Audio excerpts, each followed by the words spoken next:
మిత్రులారా నమస్కారం. నేను మీ డాక్టర్ చిరుమామిళ్ళ మురళీ మనోహర్. ఈ వీడియోలో చాలా ముఖ్యమైన విషయాన్ని మనం తెలుసుకోబోతున్నాం. ఇక అంతర్గత శక్తి కోసం పసుపు పానీయం కూడా తీసుకోవడం అవసరం. మనం పొలానికి బయట నుంచి నీళ్ళు ఇవ్వటమే కాకుండా భూమి అడుగునా కూడా తేమ ఉంటే ఆ పొలం ఎలాగా చక్కగా వర్ధిల్లుతుందో ఇది అంతే.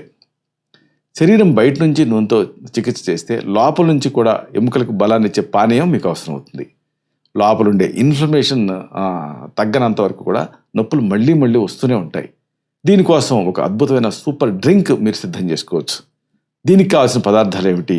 1 పాలు 1 కప్పు, 2 పసుపు పొడి 1 చిన్న చెంచా. పసుపు కొమ్ముని దంచి సిద్ధం చేసుకుంటే బెటర్, ఎందుకంటే అన్ని కల్తీలు ఉంటున్నాయి కాబట్టి.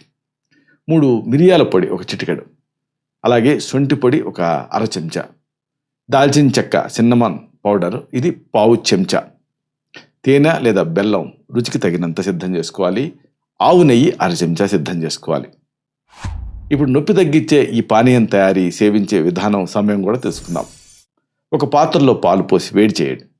పాలు మరుగుతున్నప్పుడు పసుపు, మిరియాల పొడి, శొంఠి పొడి, దాల్చిన చెక్క పొడి వేయండి.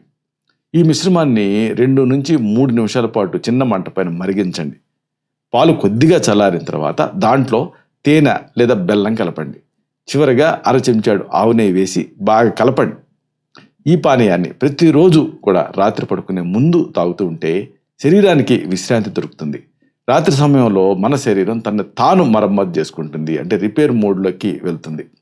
ఈ సమయంలో ఈ పానీయం మీరు తీసుకుంటే లోపలుండే ఇన్ఫ్లమేషన్ త్వరగా తగ్గుతుంది. క్రమం తప్పకుండా 2 నుంచి 3 వారాల పాటు దీన్ని తీసుకుంటే ఎముకలకు పటుత్వం పెరుగుతుంది. ఇలాంటి మరిన్ని ఇన్ఫర్మేటివ్ వీడియోస్ కోసం ఈ ఛానల్ సబ్స్క్రైబ్ చేసుకోండి. అలాగే ఈ వీడియోలు అప్లోడ్ అవడంతోనే ఆ విషయం మీకు తెలియాలనుకుంటే బెల్ బటన్ క్లిక్ చేయండి. అప్పుడు మీకు ఒక నోటిఫికేషన్ వస్తుంది. ఆ నోటిఫికేషన్ మీరు క్లిక్ చేస్తే ఆ వీడియోని మిస్ కాకుండా చూడగలుగుతారు. అలాగే ఈ వీడియో మీకు నచ్చితే లైక్ చేయండి. అప్పుడు ఇది మరింత ఎక్కువ మందికి రికమెండ్ అవుతుంది. ఈ వీడియో తరకు పర్పస్ అనే సర్వ్ అవుతుంది. అంటే అందరికీ ఆరోగ్యం అన్న మన అభిలాష, మన ఆకాంక్ష నెరవేరుతాయి. శతం జీవ శరదో వర్ధమాన, శతం హేమంతాన్ శత వసంతాన్. 100 శరత్తులు, 100 హేమంతాలు, 100 వసంతాలు వర్ధిల్లుతూ జీవించండి. Stay healthy, stay happy, be positive, keep smiling. Love you all. Subham.